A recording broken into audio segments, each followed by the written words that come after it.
Makoto Kagutsuchi is a character from the video game Master Detective Archive's Raincode. He's first seen at the very end of the second chapter before being properly introduced in the third chapter as an enigmatic masked man. Later on, he's revealed to be the ultimate antagonist of the game. To say Makoto is an important character would be an understatement. He's so significant that without him and the actions he took, the story never would have happened. Today, I'll be diving deeper into Makoto and why I think he's one of the strongest characters in the game.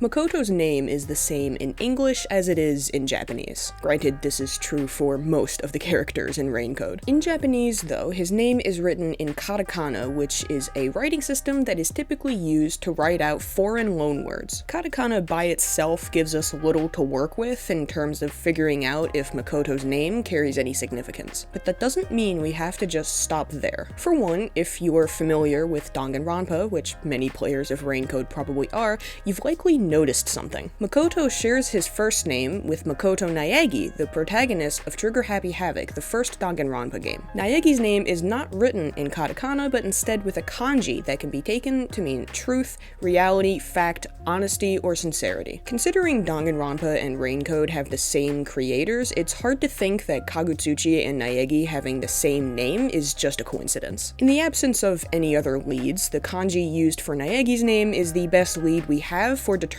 a meaning behind Kagutsuchi's name. Makoto's name meaning something along the lines of truth makes a lot of sense for his character. Throughout Raincode, the protagonist Yuma is always seeking the truth. At one point towards the end of the game, Makoto refers to himself as Kanai Ward's ultimate secret. In a way, he is the truth. Then there's Makoto's last name, Kagutsuchi. This is the name of the Shinto god of fire in Japanese mythology. Kagutsuchi is also the patron god of blacksmiths and ceramic workers. According to the legends, his birth caused the death of his mother, Izanami. Following this, his father, Izanagi, killed him and carved his body into 8 volcanoes. Also of note is that, as a son of Izanami and Izanagi, Kagutsuchi is a brother of Amaterasu, the goddess of the sun, and Kanai Ward is ruled over by Amaterasu Corporation. I'm not too sure how the legend of Kagutsuchi could tie in with Makoto. Maybe if I thought about it for long enough, I'd be able to come up with something, but for now the only connection I can see is Kagutsuchi being a brother of Amaterasu. It could possibly be a reference to Makoto originating from the UG's lab for homunculus research, which acted as a rival to Amaterasu's own lab.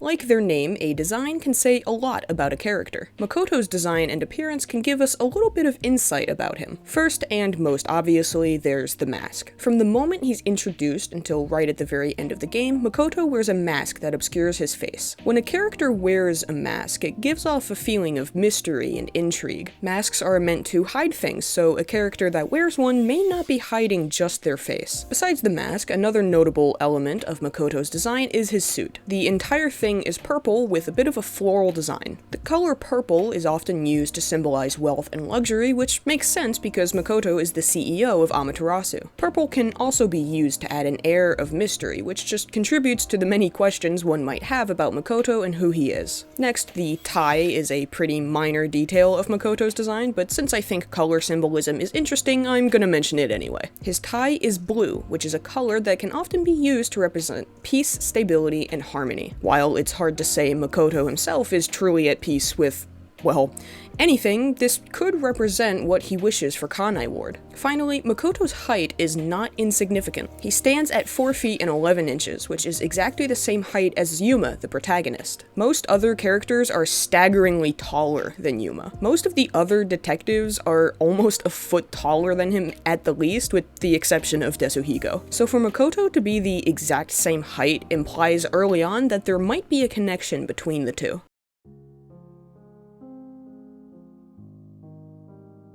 I already briefly talked about the mask, but it's still worth giving its own section because of how significant it is to Makoto and his character. A mask implies secrecy and a desire to hide something, and Makoto is hiding quite a lot. He conceals the truth from Kanai Ward's residents, hides his own identity, and doesn't really reveal his true goals and motivations. Although Makoto is always wearing a mask, Amaterasu's own systems can recognize his face, as this is how he gains access to the secret lab in the 4th chapter. It's also the only time he takes off his mask before the final confrontation in chapter 5, and he doesn't quite take it off. He more just lifts it so the scanner can see his face. Makoto also seems to have quite a lot of stories he likes to tell about the mask, all of which are made up. When Yuma first meets him, he tells him that he has demon blood that causes anyone that sees his face to lose their sanity. Later in the 3rd chapter, he tells a story about being a prince captured by revolutionaries and forced to wear a mask. Even though both stories are obviously made up, there may be some element of truth to both of them. With the story about the demon blood, Makoto refers to the mask as a sort of family heirloom. This could be in reference to his own position as Number 1's homunculus and Number 1's anonymity. Just like Number 1 keeps himself hidden, Makoto too conceals his face. With the prince story, Makoto says the mask has become his face. This probably isn't inaccurate, seeing as he wears the mask all the time and nobody knows what he really looks like. Makoto's insistence on wearing the mask is notable because it's technically not necessary. Even without it, nobody would recognize him as similar to Number 1 because nobody knows what Number 1 looks like. Plus, Kanai Ward was isolated, and no one on the outside world knew anything about what happened within it or who lived there. So why would Makoto wear a mask that seemingly wasn't necessary? One possibility was to avoid anyone drawing connections to his origins. Even if Number 1's face wasn't publicly known, there was always technically still a chance that someone could connect him back to Makoto. Another is that he always expected Yuma to seek him out one day, and so he always wore the mask to avoid any chance of Yuma or Number 1 recognizing him upon meeting. And then there's a third option. Makoto hid his face from even himself in an attempt to throw away his previous identity. Maybe he didn't want to see himself as just the homunculus of Number 1, but that was kind of difficult when he has the exact same face. It's also worth noting that Makoto doesn't have just the one mask that he's usually seen wearing. During the final confrontation in the 5th chapter, he wears multiple other masks of varying colors, as well as one that's just solid white with a question mark. Exactly how and where he carries all of these masks, I have no idea. Maybe he just manifests them out of thin air or something. The moment Makoto finally removes his mask is a pretty significant one for multiple reasons. First, it leads to the revelation that Yuma is actually Number 1 of the WDO. But also, it can be seen in a symbolic manner. By discarding the mask, Makoto makes the decision to stop hiding the truth. He reveals everything to Kanai Ward's residents and stops hiding the truth about their existence from them. This is especially interesting when you remember that Makoto's name can mean truth. When he stops wearing the mask, he stops hiding his face, and he stops hiding the truth.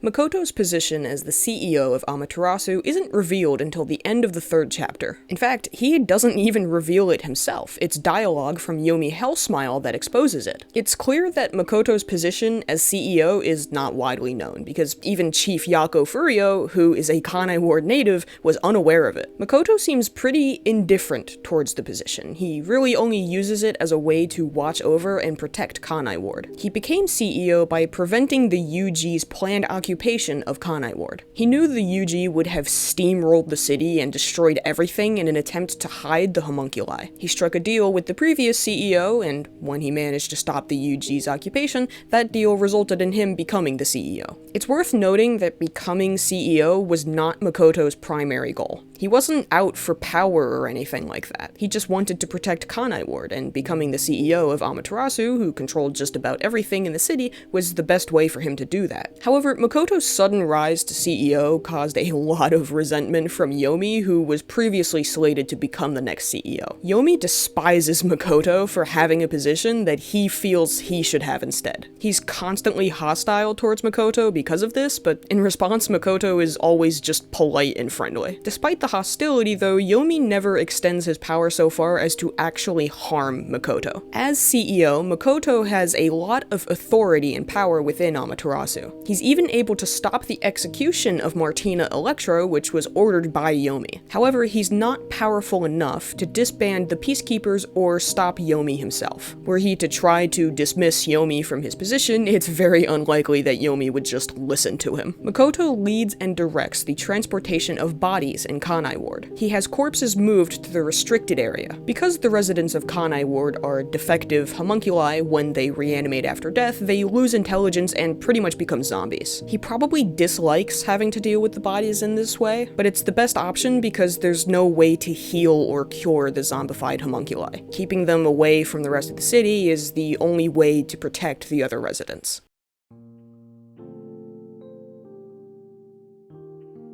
Throughout the game, Makoto states multiple times that he loves Kanai Ward and worries for its future. And while many of the things he says are half-truths or lies by omission, this is one thing he is never once dishonest about. Makoto dislikes the Peacekeepers' abuse of power over the city. He sees them as a threat because of how they oppress and mistreat the people. In the 5th chapter, he describes Yomi as being not in his way, but in Kanai Ward's way. He worries more for the city than he does for himself. Makoto took charge of protecting Kanai Ward because nobody else would. The UG was fully prepared to invade the city and erase every last trace of the homunculi. If they'd gotten their way, what would have happened to Kanai Ward's residents? They're all homunculi, so they can't be killed permanently. Would the UG have killed them all anyway and turned them into zombies? Would they have been taken and subjected to research that they didn't consent to? In the 5th chapter, Makoto tells Yuma that he believes it would be too cruel a fate for the residents of Kanai Ward to learn the truth about the nature of their existence. It's possible he's speaking from experience when he says this. It couldn't have been easy for him to learn he was a homunculus, a copy of another person, and that none of the memories he held were truly his own. Since Kanai Ward's residents would have had the extra layer of learning that they destroyed their own city and killed their originals,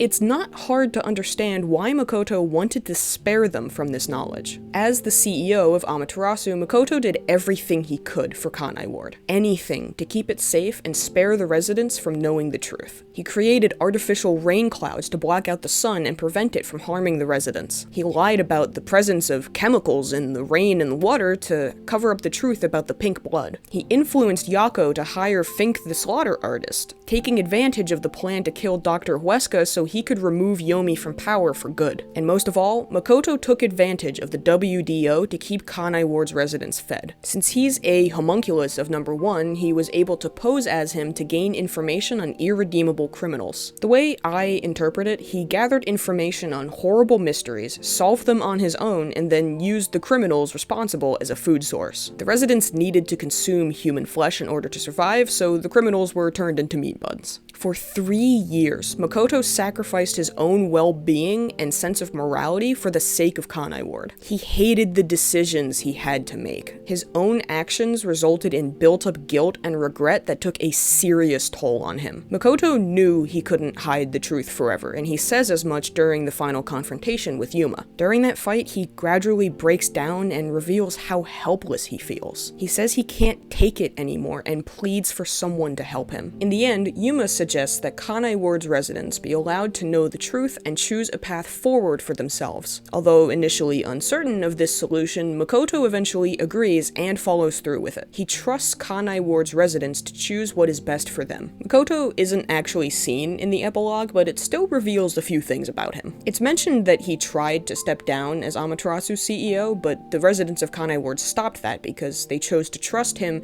to continue leading them. He also changed Amaterasu's operations to benefit Kanai Ward's residents. The company started creating products such as raincoats that could block out the sun and sunscreen to protect them from UV rays. Kanai Ward's isolation also ended, allowing the residents to travel outside of the city. Makoto not only telling Yuma that he'll agree to his suggestion, but also following through with it, shows that he never once lied about wanting what was best for Kanai Ward. He never behaved selfishly, only acting for the sake of the city.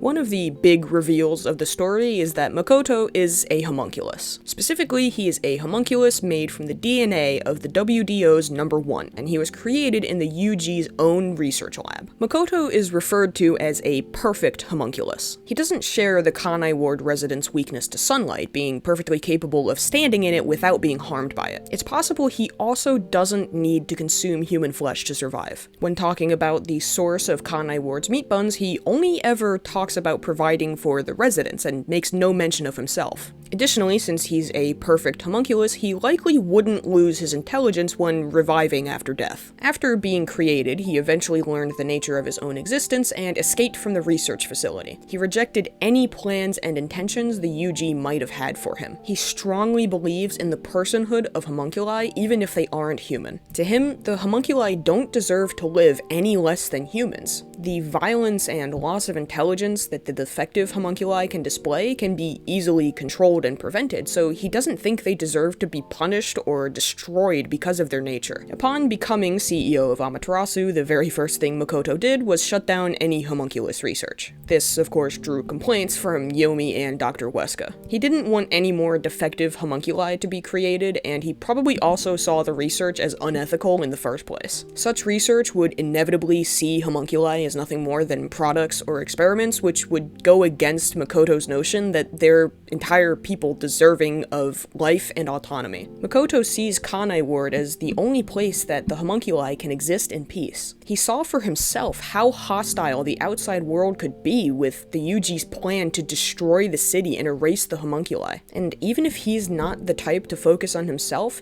he probably feels it's the only place he can truly call home.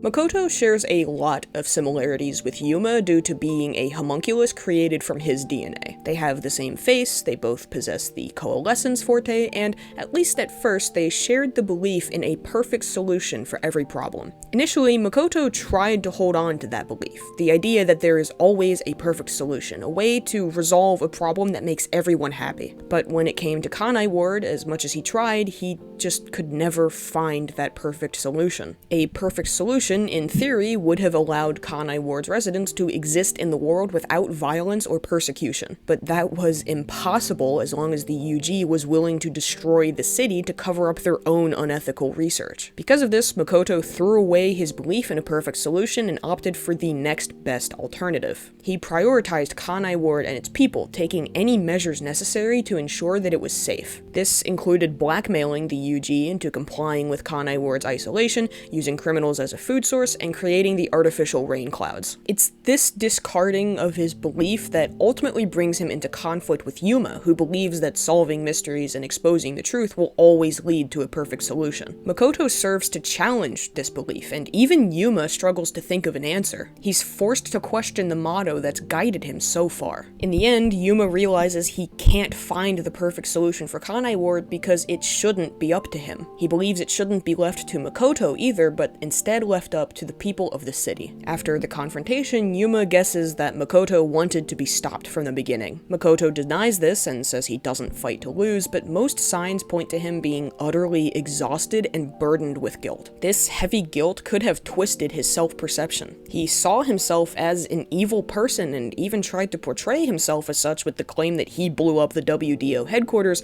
despite the truth that the building was never really attacked at all, and it was all staged. Makoto goads Yuma to expose all of his crimes. Because of the guilt he carries, he believes he deserves to be punished. He sees his death, which would theoretically be permanent in the Mystery Labyrinth because there would be no body to regenerate, as the only way to atone and make up for what he's done. For so long, Makoto tried to carry the burden of protecting Kanai Ward alone. It's implied that Yuma, as number one, also tried to act independently and do everything by himself. But through his interactions with the other detectives, he learned the value of cooperation and teamwork. Makoto sees how much this has benefited Yuma, and that's what makes him decide to trust Kanai Ward's residents to choose their own path forward.